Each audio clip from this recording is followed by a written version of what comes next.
Guys, nagkita na kami ni Jollibee. Oh, andito din kami sa Barin. May Jollibee din kami.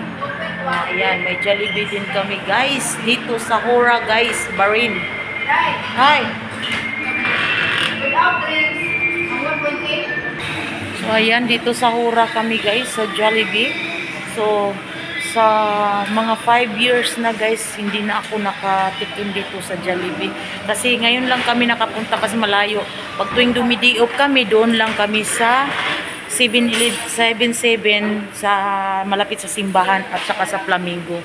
So, sa wakas, nakapunta na talaga kami. First time din sa aking kasama na pumunta dito sa Jollibee. Ayan si Jollibee.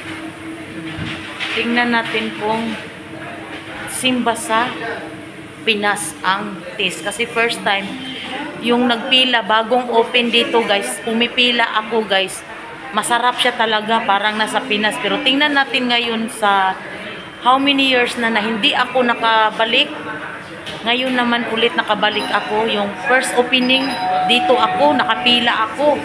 Mga ilang oras nagpila, mahigit 300 katao kasi first opening. So 6 years na. Oh, ayan. Ang tagal na. Mga 6 years hindi na ako nakaulit. O-order lang kami noon. Yun lang. So, waiting kami sa order namin.